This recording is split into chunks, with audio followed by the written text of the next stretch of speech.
Welcome to today's video. Today we have a very different video to what I usually do. It's usually a sit down, talk about what's going on with football and give you guys some lessons.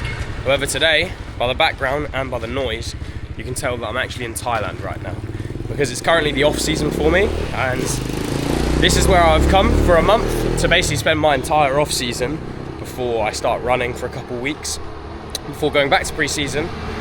And yeah, the situation is with filming is that it's pretty difficult at the moment. My camera is actually getting fixed, so it's been quite difficult for me to actually film content for you guys. And as some of you may know already, I have obviously released the Pro Player Pathway, which is my new and final and the best thing on the market, which basically teaches young footballers how to get opportunities, how to basically improve just in general.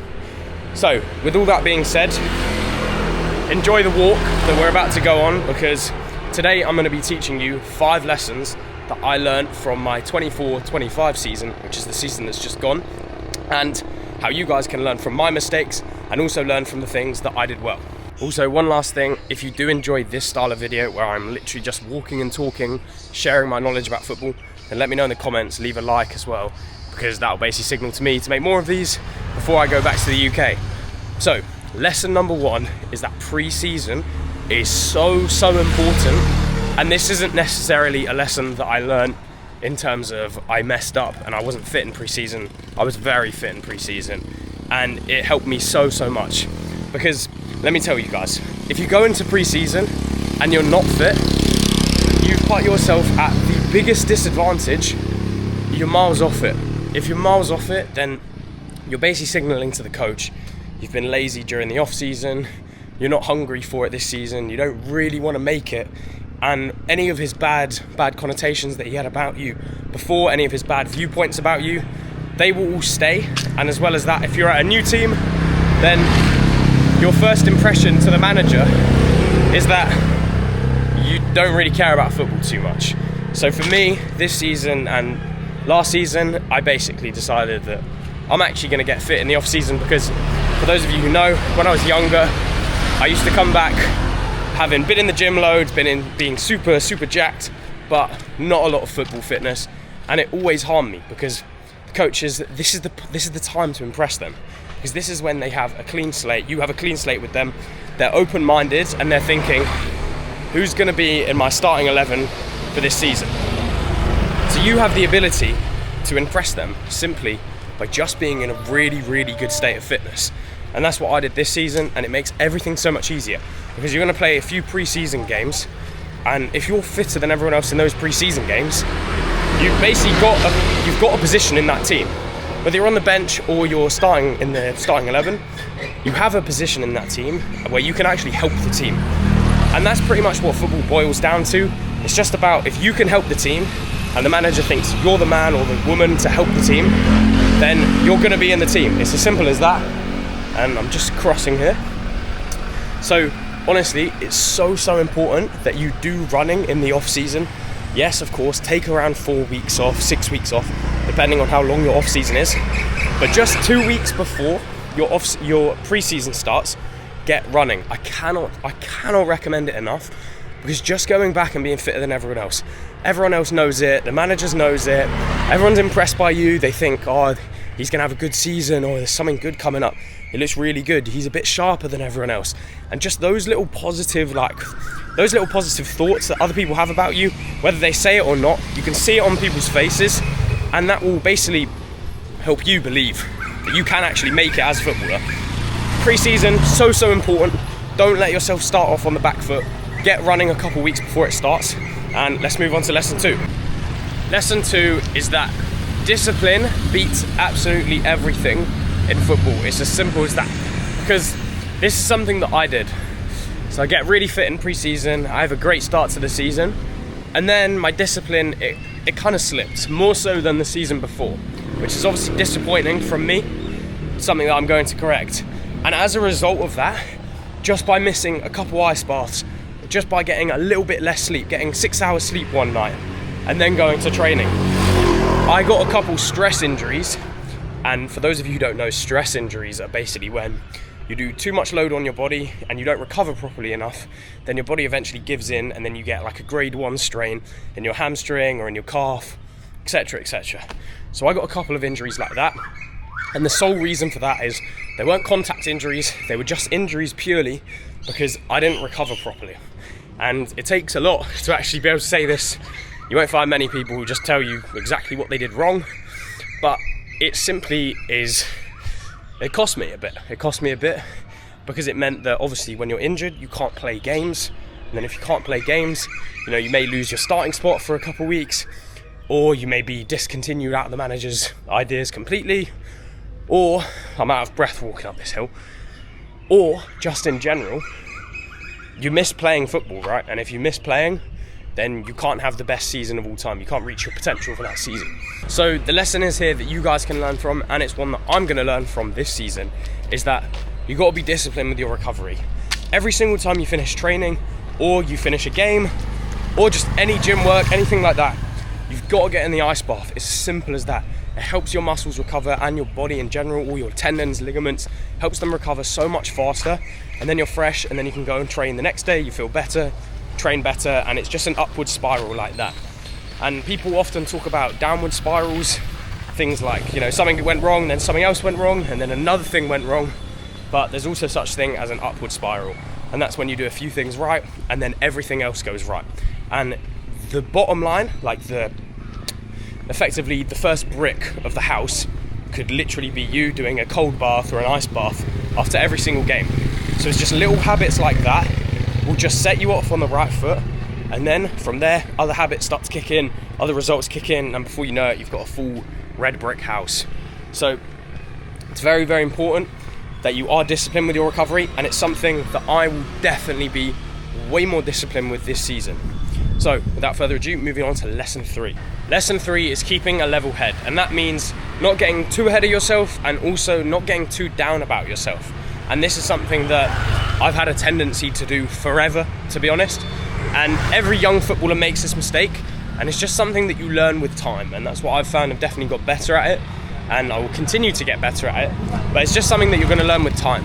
And what I actually mean by this is, I mean playing one good game and then thinking that you're the next David Beckham or you're the next Ronaldo. Everyone's guilty of it, but it's something that you cannot afford to do in football, because the way that scouts actually watch you, the way that you're going to get signed for a Premier League club or any academy that's professional, is the scout's not just going to watch you once. They're going to watch you multiple times, maybe 3, 4, 5 times, even 10 times, to see if you actually have what it takes. Because what I've come to learn is anyone can have a good game. Anyone can have a good game, even players who shouldn't even be playing at that level. They can all have good games. But what it's really about is having a good game, having another good game, having another good game. And just being so consistent to the point where every single game you do play in, you do look out of place with the players you're playing with the players you're playing against. But if you get ahead of yourself, you can't do that. And it's a mistake that I made earlier on in this season, let's say. I've never been too ahead of myself to the point where, you know, I think I'm the best ever. But just playing one good game, it doesn't mean anything. And I played one good game this season. Obviously I played more than one good game, but for the purpose of what I'm talking about, I played one good game early on in the season, and I was like, wow, this is it, like I can do it. But with that mentality, you kind of slip off your standards. Other things drop, like your discipline, so you don't recover as well, like I mentioned in lesson 2. Maybe you don't try as hard when you should be trying harder. And it's things like that that really, really lead footballers down the wrong path. And it's a very natural mistake to make. So don't feel bad about making this mistake. Don't feel, oh, I've got such a big head, I need to get rid of my ego. Don't think like that, because it's natural. If you play a good game, you know, you're proud of yourself, you're happy. And you should be proud of yourself. But one thing that I've learned from other people around me, so I've just got a bug in my eye. One thing that I've learned from other people around me as well is that if you do want to get signed, you play a good game, and this is the mentality you need to have. You play one good game, people say, oh my days, you're amazing today. You may even think it in your head.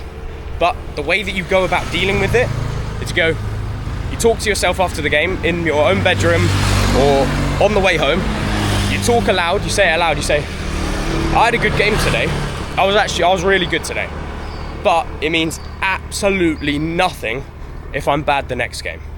So with that mindset there, you appreciate that you're playing well, you've done something good, but you also appreciate the fact that you need to be humble. You need to play the next game well, you play the game after that well, and the game after that, etc., etc. So that's on the upside. That's when, footballers are getting too carried away with themselves. That is something you can't do, but there's also the other side to that. And that brings me on to lesson 4. And lesson 4 is that you can't get too down about yourself. You just absolutely can't do it. It'll kill your confidence, it'll kill everything in football, it'll kill your enjoyment for the sport. And ultimately, if you don't have confidence and enjoyment for the sport, there's no point in playing the game. And this is one of those downward spirals that I was talking about earlier. You play one bad game, and it's the exact same as what I was talking about in lesson 3. It's not the end of the world. One bad game doesn't define who you are as a player. It doesn't define anything, to be honest, because the next game, you can just play really well. And this is something that maybe I didn't learn this season, but I see a lot of footballers making the mistake. And it's actually something that I've done well this season, because I've played bad games and I've gone, I'm gonna have a good game the next game. This game means nothing because the next game I'm gonna play well. And that's a mindset you need to get into as well. If you have a bad game, of course, you must reflect on the game. You must think, why did I play badly? What could I have done better? Watch it back if you have a recording of the game. But ultimately, you need to say, this one bad game means nothing. I'm gonna play really well the next game. I'm gonna continue training, and the next game I might have a great game. And that mentality will just stop you from going in one of these downward spirals where you overreact to everything, think it's the end of the world because you played one bad game. It's absolutely not, guys. I promise you, you'll get hundreds of opportunities at different clubs, with new managers, or even in that team that you're in right now. Play one bad game, yes, you might lose your spot for a couple weeks. 2 weeks later, someone gets injured and you're back in it. You're right back in the game. So, to prevent yourself from having a downward spiral, there's a few things that you can do. And the first one that I would recommend is doing the exact same as lesson 3, but on the flip side. So you literally go, I had a bad game, say it aloud. You can say it with me if you've just had a bad game. I've had a bad game today, and there are a few things that I could have done better, which I'm gonna go and review now, or I'm gonna go and speak to my parents about, and they're gonna give me some advice. But then, tomorrow morning, the next morning, I'm gonna wake up and I'm gonna completely forget about the game. I'm gonna work really hard in the week, and then when my next game starts, which will probably be next Sunday, next Saturday, I'm gonna have a really good game because I'll have worked hard in the week and I've forgotten about this game. And simply by having this mentality, you're gonna very much reduce the chance of you having a downward spiral, and may even place the first building block of an upward spiral. Then the second method is, and it's one that's very, very key, and I actually teach it inside of the Pro Player Pathway as well, is that you need to be doing meditation. You have to be meditating, because when you meditate, it's a chance to get away from your phone and to actually think about what you're thinking. So most of the time as footballers and just people, teenagers in general in this society, you never ever get a chance to actually process what you're thinking, because it's constant social media, scroll, dinner's ready, or on the toilet, I'm going on my phone the entire time. You never have any time to think about your thoughts and think about what you really want from football and if it's even right for you or what you did wrong. So basically, thinking about everything, you have to think about everything, and meditating gives you the opportunity to do that. And now for lesson 5, the compound effect is very, very real.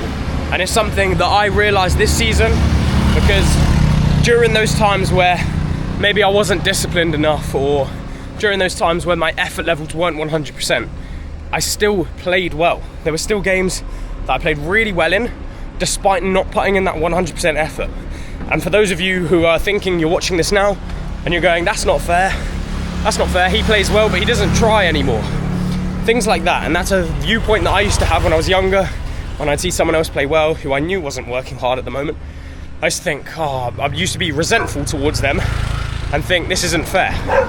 But the reality is, it is fair, because all of those hours that I've put in over the last 10 years, playing football, even at the age of 10, just doing cone drills, doing ball mastery, just dribbling on my own, practicing things. That's why I'm able to do the things that I can do now. Of course, your practice means so much across the point of the last week, the last 2 weeks, the last month even. But that compound effect, it will all build up and you'll be able to be a really good footballer even when you go through those periods of time where you don't 100% work hard. So for you guys who are watching this, you've probably not grinded for years upon years upon years. You're probably not in that position that I'm in today. But you will be in the position where you're laying out those first few building blocks, where you have just started your grind in the last 6 months, in the last year. So maybe if you took your foot off the gas now and you just instantly thought, I can just play well, I don't need to work hard, you'd be wrong to think that now. However, it's something I want to remind you of.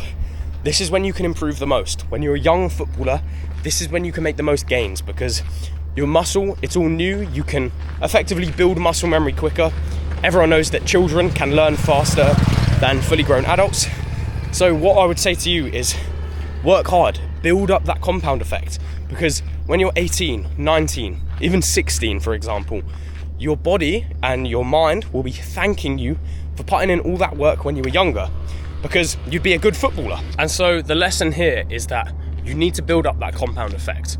So when you do become 18, 19, 20, 25 even, you have built up enough credibility to actually become a footballer and actually look back on your childhood and say, I worked really hard, and then you can reap all of the benefits of that hard work. And one of the benefits of it is, something that I noticed this season, is that even when I stopped doing a few sessions in the week, my technical ability was still top on the weekends. Maybe not as good as it could have been if I'd have trained a little bit more in the week, but overall, miles above other people. And it's simply because I did all that training when I was younger.